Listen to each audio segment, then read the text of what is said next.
क्या प्रकृति ने हमें मांसाहारी बनाया है? मांसाहार करने वाले तो अक्सर तर्क देते हैं हमारे दांत मांस खाने और हमारी किडनी मांस पचाने में सक्षम है, इसलिए हम मांस खा सकते हैं। ये बिल्कुल कोरी बकवास और निराधार तर्क है। किसी फल सब्जी के बगीचे में चले जाएं तो मन खिल जाता है। वहीं किसी कत्लेगाह में चले जाएं तो दुर्गंध और रक्तपात देखकर अच्छा खासा स्वस्थ मन खराब हो जाए।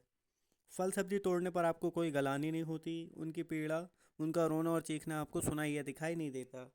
वहीं किसी पशु की हत्या करना हर किसी के लिए आसान नहीं होता है।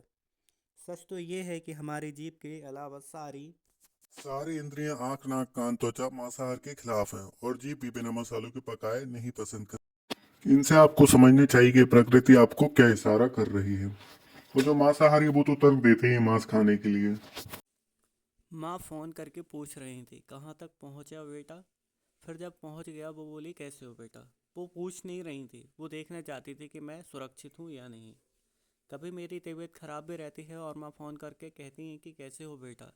मैं कहता हूँ बिल्कुल ठीक माँ, ताकि माँ को दर्द ना हो। कभी कभी तो मैं खाली पेट ही काम पर निकल जाता हूँ। और जब माँ फ़ोन करके पूछती है कि बेटा भोजन कर लिए हो ना, तब मैं मेरी माँ से कहता हूँ हाँ माँ, मैंने भोजन कर लिया है। जबकि मैं खाली पेट होता हूँ, ताकि मेरी माँ को मेरा दर्द ना हो। माँ तो माँ होती है, भगवान ने कितना सोचा होगा, तब जाकर माँ को बनाया होगा। धन्यवाद। बेंगलुरु में सामने आए एचएमपीवी के दो मामले और साथ ही दिल्ली में भी देखने को मिला है। एचएमपीवी क्या है? ह्यूमन मेटानियोमो वायरस एक श्वसन वायरस है जो सामान्य सर्दी जुकाम के समान है। हल्के संक्रमण का कारण बनता है। वैज्ञानिकों द्वारा पहली बार 2001 में पहचाना गया यह वायरस न्यूमोरी परिवार से संबंधित है।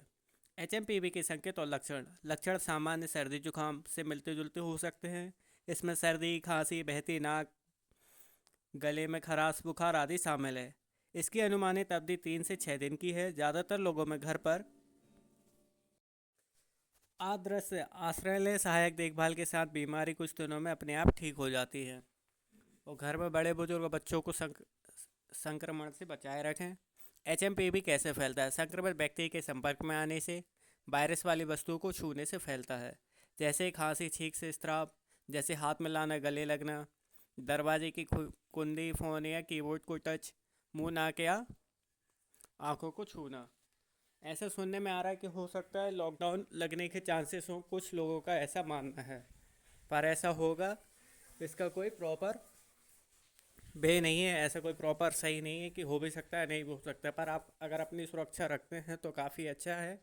जिस तरीके से लोगों ने कोरोना को हल्के में लिया था शुरुआती तौर पे, उसी तरीके से इसको हल्के में ना लें, क्योंकि कोई भी बीमारी आपको बता कर नहीं आती कब बड़ी है या छोटी है। कृपया कृपया अपना और अपने परिवार का ध्यान रखें। धन्यवाद।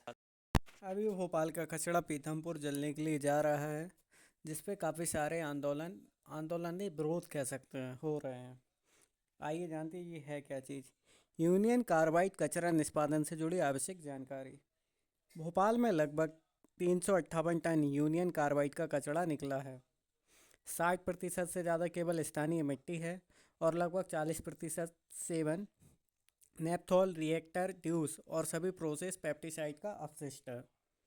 सेवन नेपथॉल रेसिड्यूस मूलतः मिथाइल आइसोसाइनेट और कीटनाशकों के बनने की प्रक्रिया का सह उत्पाद होता है। इसका जहरीलापन 25 साल में लगभग पूर्णतः समाप्त हो जाता है। ये अब सच बात है या गलत, इसका मुझे कोई महत्वपूर्ण जानकारी प्राप्त नहीं है। धन्यवाद। मनु भाकर, हरमनप्रीत सिंह और प्रवीण कुमार एवं डी गोविस को मेजर ध्यानचंद खेल रत्न पुरस्कार प्राप्त करने के लिए नामित किया गया है।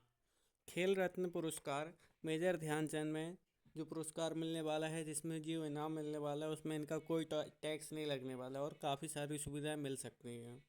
धन्यवाद।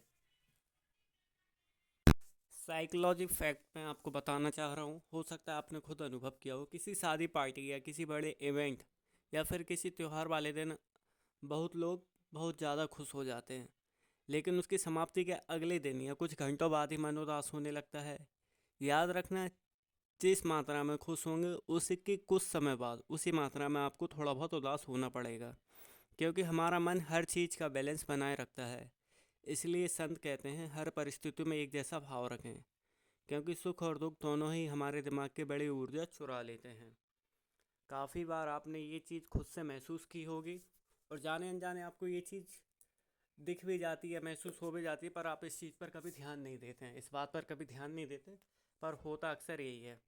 आपको कार भी ज़्यादा टाइम खुशी नहीं देती, आपकी शादी भी ज़्यादा टाइम खुशी नहीं देती, कभी कभी बड़े त्योहार बड़ा पैसा भी आपको ज़्यादा टाइम तक खुशी नहीं दे पाते हैं। सबका एक अमाउंट बैलेंस होना ज़रूरी है लाइफ में, आपकी खुशी का, आपके दुख का। ज़्यादा दुख आएगा तब भी आप टूट और बिखर जाएंगे, ज़्यादा खुशी आएगी, ज़्यादा सुख में रहेंगे तो आपके अंदर घमंड का आडंबर आ रहा है।